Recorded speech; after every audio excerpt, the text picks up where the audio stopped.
I think we can all agree that Nintendo's porting game has been seriously all over the place as of late. You've got games like Mario Kart 8 Deluxe, which vastly improve and fix all the problems with the previous iteration. Then you've got games like Donkey Kong Country Tropical Freeze, where the only new addition is a mode that removes some of the challenge. Yeah, could have been a bit better with that one, guys. And with new Super Mario Bros. U Deluxe coming in 2019, Nintendo really shows no sign of stopping with these ports. So today, we are going to find out what will statistically be the best port for the Nintendo Switch.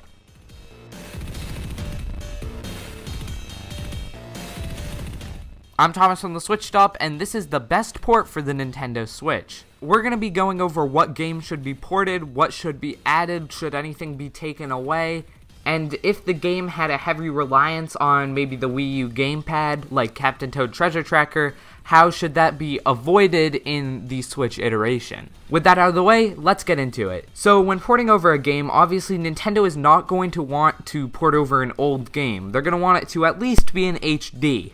Because obviously if you're porting over a game that's not HD, you might as well just completely remaster it like they did with The Legend of Zelda Wind Waker HD. Given that the Wii was not in HD infamously, that gives us the Wii U and the Wii U only. So great, we've narrowed it down to one console. Next up, we should probably choose a game that didn't sell too well, because obviously no one's gonna want to play a game if it sold amazing and everyone already owned it. However, that's not really a problem with the Wii U, as the Switch has already outsold the damn thing. So yeah, that's not really an issue here. So with that out of the way, I'm just going to quickly go through the list of the top 16 best-selling Wii U games. Number 16, Hyrule Warriors, already on the Switch. Pokken Tournament, already on the Switch. Breath of the Wild, obviously. Donkey Kong Country Tropical Freeze, already on the Switch. Yoshi's Woolly World could technically be ported, but we're already getting a sequel to it in Yoshi's Crafted World, so yeah, no. Wii Party U was a great game, but unfortunately it used the gamepad. The gamepad was so fundamentally integrated into that game that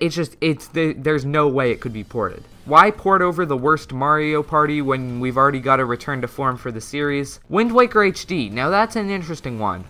We'll put that one off to the side as potential. However, a port of a port doesn't really make sense at all, but we'll still put it off to the side just in case. Luigi U is coming to the Switch. Mario Maker, once again, one we'll put with Wind Waker HD, although that game was super heavily integrated into Miiverse, and you don't really port a level editor without any of the levels that people have already made on it. So I think at that point it would probably make more sense to just call it a sequel. So we'll put it off with the Wind Waker, but once again, not really promising. Splatoon, no. Nintendo Land, same problem as Wii Party U. Smash, obviously, no. New Super Mario Bros. U, obviously, it's coming. And the number one game is Mario Kart 8. Now, you'll notice I skipped over game number 2, and that's because it is Super Mario 3D World. Now, this could work. 3D World did sell a lot, being the second best-selling game on the system. However, with Mario Kart 8 selling 3 million more units, and that selling phenomenally on the Switch,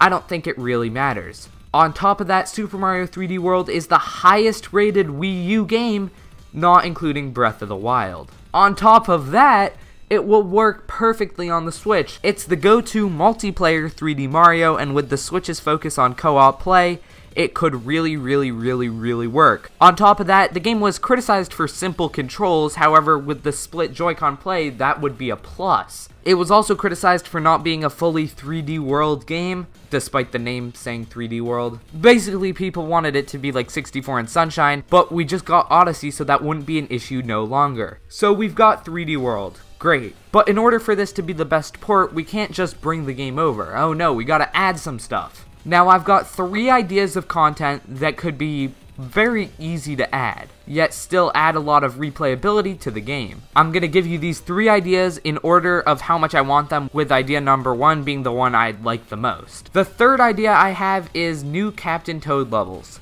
we got Captain Toad Treasure Tracker ported over to the Switch, and with that we got new Mario Odyssey themed stages. Those unfortunately replaced the 3D World Captain Toad levels, which would be a great thing to add into 3D World, because it was the reward you got in Captain Toad if you had 3D World save data on your Wii U. So if you had maybe Captain Toad and 3D World on your Switch, you could get access to those lost levels. Idea number 2 is Yoshi. Yoshi was never once even shown or hinted at in this game, which is very odd. Now granted, I think it's because he would be completely broken as a playable character. Not only would his flutter jump completely just make levels so easy and erase the need for power-ups like the Tanuki suit, but if he could still eat enemies, that would just be so overpowered. However, as I said before, the Donkey Kong Country Tropical Freeze example, Nintendo is adding easy modes into these games just because the Switch has a broader appeal. That means more kids will be playing. Number 1, the idea I want the most, however I do believe this is probably the least likely one to happen. 3D World is a spiritual successor to Super Mario 3D Land, however we never saw any connectivity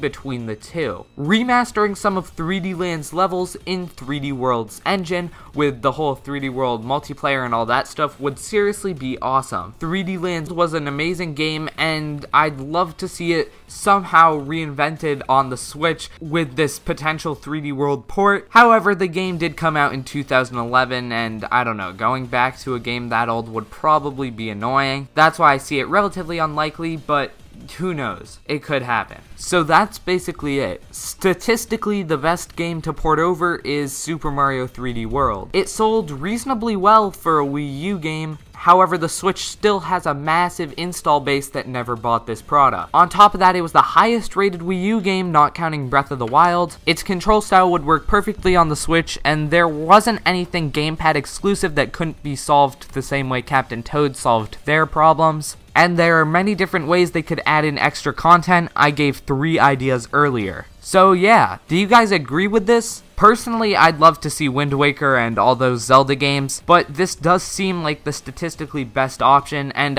trust me, I would not be complaining. I love 3D World. So yeah, let me know in the comments below, and thank you guys for watching. I'm Thomas from the Switch Stop, signing off. Peace.